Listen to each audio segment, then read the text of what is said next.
what did I do? And how did I somehow cause this? And here's the tricky part. What I've noticed with people with anxious attachment is when they get betrayed, right? This is massive betrayal.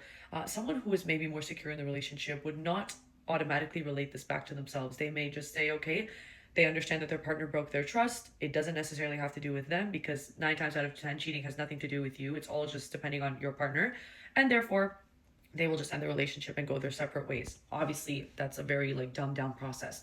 Here's the thing with anxious attachment: because you idolize this person, because you have such a strong connection and in your head, and you want their validation and their reassurance so badly, this may actually make it more likely for you to want to stay after you've been cheated on and want to work through that and almost like force yourself to forgive them, because in a weird twisted psychological way, if they can go out and do these things with somebody else, but I can ultimately have them come back to me and change and be better for me, that's going to make me feel better about my self-worth. That's going to make me feel like there's actually nothing wrong with me. That's going to make me feel like I am going to be chosen and loved. Therefore, I'm going to work through it, right?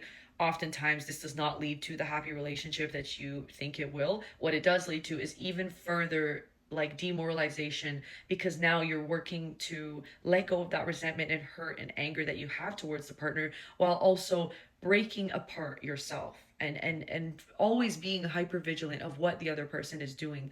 And I think it would be extremely difficult for someone with an anxious attachment style to actually successfully heal from a betrayal incident like that and have a good relationship with their partner if that anxiety is not taken care of. I'm not saying it's impossible. I'm just saying that it's very difficult, and it would probably end in a lot of conflict and chaos for both parties. So while cheating is universally not something that is should be celebrated or tolerated or accepted, while we can understand why it happens, I think that it impacts people with anxious attachment to almost like fight even harder, either against themselves or for the relationship. um, However, there's a little slight kind of, little extra thing on the side, that sometimes this is the breakthrough, and I've seen this happen before, where this will be the breakthrough that that person needs to kind of like wake up and start their healing process of managing their anxiety.